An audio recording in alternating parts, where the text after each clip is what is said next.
And welcome to my YouTube channel Avinash Pawar EMRS. Today we are going to study textbook in English for class 11 Hornbill, the poem Laburnum Top by Ted Hughes. तर लॅबनम हे काय आहे? हा एक वृक्ष आहे किंवा एक झाड आहे असं म्हणूया आपण. Laburnum is a short tree with hanging branches, yellow flowers and poisonous seeds. हा एक असा एक झाड आहे ज्याला म्हणूया आपण, जे लहान झाड असतं ज्याला पिवळे फुलं येतात आणि त्याच्या ज्या बिया असतात त्या विषारी असतात. असं हे लॅबर्नम टॉप नावाची पोएम आज आपण पाहणार आहोत. आता या झाडावरती मग काही पक्षी जो राहतो त्या पक्षीचं नाव आहे gold Finch. The gold Finch काय आहे? A small singing bird with yellow feather on it's wing. हा एक पक्षी आहे जो गाणारा पक्षी आहे, ज्याचा आवाज खूप गोड आहे. त्याचे पंख जे आहेत ते पिवळ्या रंगाचे आहेत. असा हा पिवळ्या रंगाचा पक्षी तो ज्या पिवळ्या रंगाच्या झाडावर, त्या दोघांविषयी ही पोएम आहे. चला तर पाहूया. The laburnum top is silent, quite still. In the afternoon, yellow September sunlight, a few leaves yellowing, all its seed fallen. आता हा एक लॅबर्नम झाडाविषयी सांगितलेला आहे की तो अतिशय सायलेंट आहे, शांत आहे. क्वाईट स्टील, एका जागेवर तो उभा आहे. आता दुपारची वेळ आहे, इन द आफ्टरनून, आणि हा जो महिना आहे तो चालू सप्टेंबर महिना आहे. दुपारची वेळ आहे, सनलाईट, आणि हे जे झाड आहे ते येलो दिसतं आहे. अ फ्यू लिव्ज येलोईंग, म्हणजे त्याचे जे काही झाडं आहेत, पानं जे आहेत ते पिवळ्या रंगाची होत आहेत. आणि पिवळ्या रंगाची ज्यावेळेस झाडाची पाने ज्यावेळेस होतात त्यावेळेस त्याला ऑटम सीझन चालू झाला आहे, हा एक सिग्नल आहे. ज्यावेळेस झाडाची पाने पिवळी होतात आणि नंतर ती पडतात आणि नंतर पालवी फुटते. सो तो पिवळे पानं ज्यावेळेस होतात तो जो काळ आहे तो ऑटम सीझनचा आहे. ऑल इट्स सीड्स फॉलन, त्याचे सगळे जे बिया आहेत त्या झाडाच्या त्या खाली पडलेल्या आहेत. Till the gold Finch comes with a twitching chirp, a suddenness, a startlement at a branch end, then sleek as a lizard, and alert and abrupt. She enters the thickness, and a machine starts up, of chittering and a tremor of wings, and trilling, the whole tree tremble and thrills. आता पहा काय झालेलं आहे. नंतर काय होतं? Till the gold Finch come with a twitching chirp. आता gold Finch हा पिवळ्या रंगाचा पक्षी तिथे त्या झाडावरती आलेला आहे, लॅबर्नम झाडावरती. आणि मग तिथं काय झालं आहे? ट्विचिंग चिरप काय आहे? तर हे ट्विचिंग म्हणजे सडन मुवमेंट ज्याला आपण म्हणूया, अचानकपणे. चिरप हा एक पक्ष्यांचा आवाज आहे. सडननेस, आता सडननेस म्हणजे काय? अचानक काय झालेलं आहे? स्टार्टलमेंट म्हणजे अचानक काहीतरी अशी भीती निर्माण होईल असं झालेलं आहे. अचानक कोणतरी प्रभूशी हैराण झाल्यासारखं झालेलं आहे. ॲट अ ब्रँच एंड, कुठे झालेलं आहे हे? जिथे ब्रँचवरती, त्या झाडाच्या ब्रँचवरती हे सगळं झालेलं आहे. Then slick as a lizard, हा जो गोल्ड फिंच आहे त्याची बॉडी कशी आहे? लिझार्डसारखी आहे, जी अतिशय स्लीक आहे. स्लीक म्हणजे काय? स्लीक म्हणजे स्मूथ, किंवा आपण म्हणूया शायनी, चमकदार अशी बॉडी. जशी पाल्याची असते ना लिझार्ड्स, तर त्या पद्धतीची बॉडी जी आहे ती ह्या लॅबर्नम या पक्षाची आहे. अँड अलर्ट, तो कसा आहे? अलर्ट, जसं सैनिक असतो ना अलर्ट, जागरूक, कोणी युद्ध येते की काय, सतेज आपण म्हणूया. जसं आपल्यावर सचेतन, जो जागा नेहमी राहतो, कोणी आपल्यावर हमला करेल का काय, त्या पद्धतीने हा पक्षी अलर्ट आहे. अँड ॲब्रप्ट म्हणजे काय? ॲब्रप्ट म्हणजे सडन, अचानक काहीतरी ॲक्टिव्हिटी त्या ठिकाणी झालेली आपल्याला पाहायला मिळते. She enters the thickness and a machine start of chittering. आणि मग जो पक्षी जो आहे तो पक्षी कुठे जातो? थिकनेस. थिकनेस म्हणजे काय? Where many leaves and seed, जिथे खूप सारे म्हणूया पानं आहेत, खूप सारे बिया आहेत, अशा थिक घनदाट जिथे पाला आहे त्या ठिकाणी. थिकनेस म्हणजे घनदाट, जिथे खूप पाला बिया जिथे आहे तिथे ती पक्षी जो आहे तो जातो. आणि नंतर मशीन सुरू होतं. तर मशीन कोणतं सुरू होतं? मशीन म्हणजे इथे आवाज आहे. आता हा मशीन म्हणजे काय आहे? इथे साऊंड आहे. हा पक्ष्यांचा साऊंड आहे इथे सांगितलेला आहे. कोणता साऊंड झाला? चिटरिंग. चिटरिंग हा पक्ष्यांचा साऊंड आहे. And a tremor of wings. Tremor म्हणजे शेक, हलणे, बरोबर आहे. पंखांची हालचाल झालेली आहे. आणि trillings. Trilling also sing in alternating sound. जसं पक्षी करतात ना, टू टू टू टू टू, मग अशा पद्धतीने एक मधुर संगीत सुरू झालेलं आहे.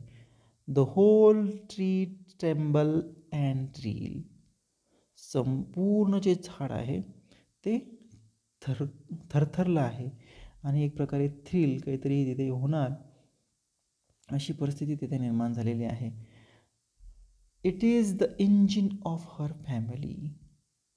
आणि म्हणून इथे म्हटलेलं आहे की हे जे झाड आहे, लॅबनम जे झाड आहे, हे एक इंजिन आहे त्या पक्षाच्या फॅमिलीचं, त्या पक्षाच्या कुटुंबाचं. ते झाड म्हणजे एक इंजिन आहे. She stokes its full, then flirts out to a branch end, showing her barren face identity mask. The stoke म्हणजे काय? स्टोक म्हणजे फ्युएल इन फायर. म्हणजे जसं आपण इंधन भरतो गाडीमध्ये, पेट्रोल वगैरे भरतो, तशा पद्धतीने हा जो पक्षी आहे गोल्डफिंच, तो आपल्या पिल्लांना काय करतोय? चारा भरतोय, किंवा आपण म्हणूया ज्याने जे खाद्य आणलेलं आहे, अन्न आणलेलं आहे, तो भरतोय. Then flirt out. Flirt out means move out, lead out, बाहेर जाणे. To a branch end, showing her barren face identity mark. आणि मग तो बाहेर जातोय आणि तो काय दाखवतोय? आयडेंटिटी, स्वतःची ओळख दाखवतोय. आणि त्याच्या चेहऱ्यावर बॅरन फेस. बॅरन फेस म्हणजे ब्लॅक कलर, ज्याला आपण म्हणूया निशाण दाखवतोय, एक मार्क दाखवतोय, ब्लॅक कलर मार्क दाखवतोय, जो पक्षाच्या बहुतेक सारा रंग पिवळा आहे, परंतु त्याच्या गळ्याभोवती एक काळा पट्टा आहे, ब्लॅक कलर मार्क आहे, जो ओळख दाखवते स्वतःची की मी तुमचं कोण आहे. म्हणजे तिचे पिल्लं आहेत आतमध्ये, आणि त्या त्या झाडावरती त्याचं घर आहे, आणि त्या घरावरती तो ज्यावेळेस जवळ जातो पिल्लांना, तर त्यावेळेस ते पिल्लं ओळखतात की आपले पॅरेंट्स जे आहेत ते आलेले आहेत. आणि मग ते भरवतात, आणि मग मोठ्या प्रमाणे झाड असं हलतं. म्हणजेच काय होतं? पिल्लं जे आहेत त्या पिल्लांना आनंद होतो, कारण त्याचे पॅरेंट्स आलेले असतात, ते त्याला खाऊ घालतात, आणि मग त्याला खूप आनंद होतो. ते चिवचिव करतात, आणि मग झाड खरंच हलतं का पक्ष्यांच्या आवाजाने, किंवा 2-3 पक्ष्यांच्या आवाजाने, किंवा ओरडण्याने, किंवा पंख हलवण्याने? तर नाही आहे. तर इथं काय आहे? पक्ष्यांना खूप आनंद झाला आहे. त्यांचं घरटं जे आहे या लॅबॅनम या वृक्षावरती, या झाडावरती हे घर आहे, जिथे खूप सारे आपण म्हणूया थिकनेस आहे, जाडी आहे, घनदाट आहे, अशा ठिकाणी त्यांचं नेक्स्ट आहे. आणि ज्यावेळेस हा बर्ड तिथे जातो, तर खूप सारे आवाज किंवा गाणं सुरू होतं, आणि तो पक्षी त्यांना भरवतो. आणि म्हणून इथे म्हटलेलं आहे की हे जे झाड आहे ते इंजिन आहे. आणि ज्यावेळेस ते पक्षी तिथं पोहोचतो, त्यावेळेस मशीनसारखा आवाज होतो, म्हणजे खूप सारा कलकलाट पक्षी त्यांची पॅरेंट्स आल्यावर तिथे सुरू झालेला आहे. Then with airy delicate whistle chirp whispering, she launches away towards the infinite, and the laburnum subsides to empty. नंतर काय झालेलं आहे? आता इथे नवीन वर्ड आहे, इर्री. इर्री म्हणजे स्ट्रेंज, डेलिकेट म्हणजे नाजूक, विसल म्हणजे आपण म्हणूया शिट्टी, चिर्प म्हणजे एक आवाज आहे, विस्परिंग म्हणजे हळूहळू बोलणे. आता हे जे पक्षी ज्यावेळेस तिथे जातो, त्यावेळेस अतिशय आपण म्हणूया स्ट्रेंज, अचानक तिथे गेल्यानंतर हळूहळू ते एकमेकांची शिट्टी वाजवतात, चिवचिव होते, हळूहळू ते एकमेकाशी विस्पर म्हणजे हळूहळू बोलतात ते एकमेकाशी. She launches away towards the infinite. आणि मग शी लॉन्चेस अवे म्हणजे फ्लाईज ऑफ. मग ते पक्षी जो आहे गोल्डफिंच, तो उडून जातो. तिथे कुठे जातो? Towards infinite. इन्फिनाईट म्हणजे काय? ओपन स्काय, आकाशामध्ये तो पक्षी जो आहे तो उडून जातो. And the laburnum subside to empty. आता इथे सबसाईड्स म्हणजे रिटर्न बॅक, आणि मग ते जे झाड आहे तिथे एम्प्टी होतं, बरोबर आहे, त्या झाडावर कोणी राहत नाही, अँड पुन्हा तो पक्षी त्या झाडावरती येतो. अशा आशयाची ही एक छोटीशी पोएम आहे, ज्याचा पोएटिक डिव्हाइस जो आहे तो आपण आता पाहणार आहोत. तर याच्यामध्ये कोणतीही रायमिंग स्कीम यूज केलेली नाही आहे. लेबनम टॉपमध्ये फ्री वर्समध्ये लिहिलेलं आहे, रायमिंग शब्द जुळवणारे नाही आहेत. पहिलं फिगर ऑफ स्पीच याच्यामध्ये म्हणूया आपण ॲलिट्रेशन आहे. ॲलिट्रेशन हा फिगर ऑफ स्पीच काय आहे की ॲलिट्रेशन मीन्स रिपिटेशन ऑफ साऊंड. तर इथे आपण रिपिटेशन ऑफ कॉन्सोनंट साऊंड आपल्याला पाहायला मिळतात. तर सप्टेंबर सनलाईट दिसते दुसरी ओळ, September sunlight, S sound is repeated. त्यानंतर इथे कॉन्सोनन्स हा हे एक फिगर ऑफ स्पीच येथे यूज केलेला आहे. Consonance is a repetition of consonant sound. तर आपण पाहूया कोणते आहेत. इट, सायलेंट, पहा इथं आपल्याला पाहायला मिळेल इज सायलेंट स्टील. ही जी कवितेची आपल्याला ओळ पाहायला मिळते त्याच्यामध्ये ई हा सायलेंट आपल्याला पाहायला मिळतो. पहा कुठे आहे ती.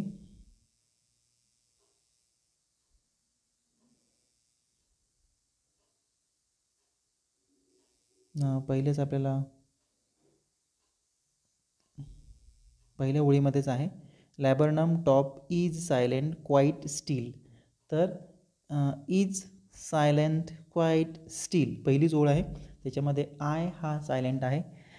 ई साऊंड जो आपण म्हणूया, is silent E quiet E still E. तर अशा पद्धतीने कॉन्सोनन्स हा फिगर ऑफ स्पीच येथे होतो. त्याच्यानंतर याच्यामध्ये ॲसोनन्स हा जो फिगर ऑफ स्पीच आता आपण पाहिला तो ॲसोनन्स हा होता. याच्यामध्ये वॉवेल साऊंड जो आहे तो रिपीट झालेला आहे. वॉवेल साऊंड होतो तो, ज्यावेळेस वॉवेल साऊंड असतो त्यावेळेस ॲसोनन्स, आणि ज्यावेळेस कॉन्सोनंट साऊंड असेल तर कॉन्सोनन्स असं आहे. तर is silent quiet still, E sound हा वॉवेल असल्यामुळे ॲसोनन्स हा फिगर ऑफ स्पीच आहे. त्याचबरोबर इथे कॉन्सोनन्स पण आहे, इज सायलेंट स्टील. तर इथे आपल्याला स साऊंडसुद्धा प्रॉमिनंट दिसतो, म्हणून हा इथे कॉन्सोनन्स हा फिगर ऑफ स्पीच आहे. त्याच्यानंतर पहिल्याच या संपूर्ण स्टॅन्झामध्ये पहिल्या 3 ओळीमध्ये एनजॉबमेंट हा एक फिगर ऑफ स्पीच आहे, म्हणजे same sentence is continued without any punctuation. Enjambment इथे पहा पहिली ओळ संपल्यानंतर काही फुलस्टॉप नाही आहे, काही नाही आहे, दुसऱ्या वेळेला कॉमा आहे, तिसऱ्या वेळेला फुलस्टॉप आहे, म्हणजे पहिलं सेंटेन्स 3 ओळीमध्ये कंटिन्यू झालेलं आहे. एनजॉबमेंट हा फिगर ऑफ स्पीच आहे. त्याच्यानंतर आपल्याला इकडे मूव्ह करतोय पुढे. ॲलिट्रेशन हा एक फिगर ऑफ स्पीच पाहायला मिळतो. Alliteration is a figure of speech when there is a repetition of sound. तर आपल्याला इथे पाहायला मिळते दुसऱ्या ओळीमध्ये पहा, a sudden startlement, yes sound is repeated, आणि म्हणून तिथे फिगर ऑफ स्पीच कोणता आहे, इन ॲलिट्रेशन. दुसरा फिगर ऑफ स्पीचमध्ये पुन्हा पाहायला मिळतो की इनजॉबमेंट आहे. आता इनजॉबमेंट कुठून पाहायला मिळतं आपल्याला, त्यावेळेस चौथी ओळ पहा, पहिल्या स्टांजा संपल्यानंतर चौथीची ओळ आहे, टिल द गोल्डस्मिथ. इथे पहा टिल हे जे इनजॉबमेंट आहे. तर चिरपपासून इथे संपल्यानंतर दुसऱ्या ओळीला इथे एक कॉमा आहे आणि ती ओळ संपते, पुढं कंटिन्यू होते, आणि म्हणून इथे इनजॉबमेंट हा फिगर ऑफ स्पीच आपल्याला पाहायला मिळतो. Till the goldfinch comes with a twitching chirp, suddenness, a settlement at a branch end. आणि मग पुढं सेंटेन्स आणखीन कंटिन्यू होते. Then sleek as a lizard and alert and abrupt she enters the thickness, म्हणजे full stop नाही आहे, comma आणि नंतर फुलस्टॉप आपल्याला पाहायला मिळतो. Same sentences continue and her is the figure of speech is enjambment. Then assonance. Assonance is figure of speech with the repetition of vowel sound. तर कोणता आहे याच्यामध्ये, टिल गोल्डस्पिन पहिलीच ओळ पहा, till the goldfinch comes, till the goldfinch come with twitching chirp. तर कोणता sound आहे इथे, ई साऊंड जो आहे, आय ज्याला आपण म्हणूया ई साऊंड, तो रिपीट होताना आपल्याला दिसतोय, म्हणून तो फिगर ऑफ स्पीच कोणता आहे, ॲसोनन्स. त्याच्यानंतर आणखीन एक फिगर ऑफ स्पीच आपल्याला याच्यामध्ये पाहायला मिळतो, ॲसोनन्सेस. सडन, दुसरी ओळ पहा, a suddenness, a startlement at a branch. तर अ जो साऊंड आहे ज्याला आपण म्हणूया ॲ किंवा अ साऊंड आहे, तो रिपीट तिथे झालेला आपल्याला पाहायला मिळतो, म्हणून तिथे फिगर ऑफ स्पीच हा ॲसोनन्स हा फिगर ऑफ स्पीच आहे. त्याचबरोबर इथे दुसरा एक फिगर ऑफ स्पीच पाहायला मिळतो आपल्याला इथे, सिमिली. तर सिमिली कुठे आहे आपल्याला? सिमिली हा फिगर ऑफ स्पीच आहे जिथे कंपॅरिझन असतं, त्यावेळेस सिमिली हे फिगर ऑफ स्पीच हा आपल्याला पाहायला मिळतो. Sleek as bird, sleek as lizard. तर आपल्याला तिसरी ओळमध्ये पहा, then sleek as a lizard and alert and abrupt. तर स्लीक आपण पाहिलं होतं की स्लीक म्हणजे शायनिंग, आणि तो कशासारखा आहे पक्षी? लिझार्डसारखा पक्षी आहे. म्हणजे gold Finch is compared with lizard, आणि म्हणून ज्यावेळेस कंपॅरिझन असतं आणि ॲजची रचना केलेली असते त्यावेळेस सिमिली हा फिगर ऑफ स्पीच इथे झालेला आहे. त्यानंतर ॲसोनन्स हा फिगर ऑफ स्पीच आहे. तर आपल्याला इथे ॲसोनन्स हा फिगर ऑफ स्पीच पाहायला मिळतो. अँड अलर्ट अँड ॲब्रप्ट आहे का? येस. तर इथे हा आपल्याला पाहायला मिळतो. तिसऱ्या ओळीमध्येच आहे, as a lizard and alert and abrupt. तर इथे अगेन हा प्रॉमिनंट आहे, ए अक्षर, म्हणून ॲसोनन्स हा फिगर ऑफ स्पीच आपल्याला पाहायला मिळतं. त्याचबरोबर ॲलिट्रेशन हा फिगर ऑफ स्पीच याच्यामध्ये पाहायला मिळतो. इथे पहा चौथी ओळ, 1 2 3 4, शी एंटर द थिकनेस. दिसलं? The thickness. So the sound is repeated, आणि म्हणून इथे ॲलिट्रेशन हा फिगर ऑफ स्पीच आहे. अगेन मेटाफोर हा फिगर ऑफ स्पीच आपल्याला पाहायला मिळतो. मेटाफोर ऑफ फिगर ऑफ स्पीचमध्ये काय होतं? इनडायरेक्ट कम्पॅरिझन असतं. तर आणखीन आपण चौथी ओळ पुन्हा पाहूया. She enters the thickness and a machine startup. आता इथे मशीन हा फिगर ऑफ इथे यूज केलेला आहे. मशीन अँड मशीन स्टार्ट म्हणजे noise of bird, with here the noise of bird is compared with the noise of machine, आणि म्हणून इथे इनडायरेक्ट कम्पॅरिझन असल्यामुळे मेटाफर हा फिगर ऑफ स्पीच पाहायला मिळतो. त्याचबरोबर याच्यामध्ये काही वर्ड आहेत, जसं की चिटरिंग आहे, ट्रिलिंग आहे. हे साऊंड दाखवणारे शब्द आहेत, आणि म्हणून त्याला ओनोमॉटोपोइया हा फिगर ऑफ स्पीच आपल्याला पाहायला मिळतो. त्याचबरोबर चिटरिंग, विंग्स अँड ट्रिटिंग. इथे ई साऊंड हा प्रॉमिनंट आहे, म्हणजे ॲसोनन्स हा फिगर ऑफ स्पीच आपल्याला पाहायला मिळतो. कुठे आहे पहा, ओळ नंबर सांगतो मी, 1 2 3 4 5 नंबर पहा, of chittering and tremor of wings and trilling. तर इथं आय जो साऊंड आहे, ई साऊंड ज्याला म्हणतात, तो प्रॉमिनंट आहे, म्हणून ॲसोनन्स हा फिगर ऑफ स्पीच आहे. त्याचबरोबर इथे कॉन्सोनन्स हा फिगर ऑफ सेम लाईनमध्ये आहे. शी एंटर्स द थिकनेस नाही, त्याच्या खालची ओळ, of a chittering and a tremor of a wings and trilling. तर इथे आणखीन एक साऊंड आपल्याला प्रॉमिनंट दिसतो, तो कॉन्सोनंट साऊंड आहे, आणि तो आहे ट साऊंड. चिटरिंग ट,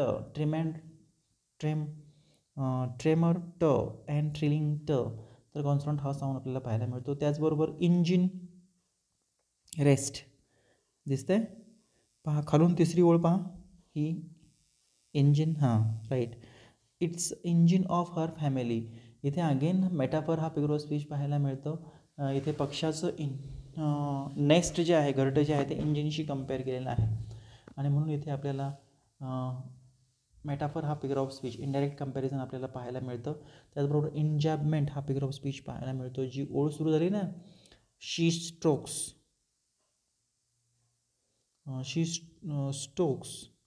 ही खालची शेवटच्या दोन ओळीत ना, तिथे इंजॅबमेंट हा फिगर ऑफ स्पीच पाहायला मिळतो. इंजॅबमेंट म्हणजे काय? सेम लाईन कंटिन्यूस, पंच्युएशन आहे का? Without punctuation, continue in 2 to 3 sentences, it is called as enjambment. त्यानंतर अगेन ॲसोनन्स हा फिगर ऑफ पाहायला मिळतो. It is the engine family. Assonance इथे कोणता आहे? It, I, is, I, E sound, आणि engine GI, E sound is prominent, म्हणून इथे अगेन खालून तिसरी जी ओळ आहे याच्यामध्ये ॲसोनन्स ई साऊंड पाहायला मिळतो. ओनोमॉटोपिया हा फिगर ऑफ स्पीच पुन्हा एकदा पाहायला मिळतो. जसे काही शब्द आहेत, काही याच्यामध्ये व्हिसल आहे, त्याच्यानंतर व्हिस्परिंग आहे. तर हे जे व्हिस्पर, त्याच्यानंतर व्हिसल, हे जे शब्द आहेत, चिर्प, ओके, तो हे सगळे ओनोमॉटोपिया आहे. याच्याबरोबर ॲलिट्रेशन हा फिगर ऑफ स्पीच याच्यामध्ये आपल्याला पाहायला मिळतो. तर ही पहा ओळ, व्हिसल, चिर्प, व्हिस्परिंग, हे ऑनोमॅटोपिया आहे, आणि त्याच्यामध्येच व्हिसल, विर्प, व साऊंड इज रिपीटेड. त्याचबरोबर ॲलिट्रेशन हा फिगर ऑफ स्पीच आपल्याला पाहायला मिळतो. इंजॅबमेंट, देन वी एरी, ही खालून तिसरी जी ओळ आहे ना, then we airy, same sentence continue without punctuation, it is called enjambment हा फिगर ऑफ स्पीच याच्यामध्ये यूज केलेला आहे. So this is a small poem Thank you friend for watching this video. For more like such video, do like, subscribe and share channel Avinash Pauri MRS. Thank you friends.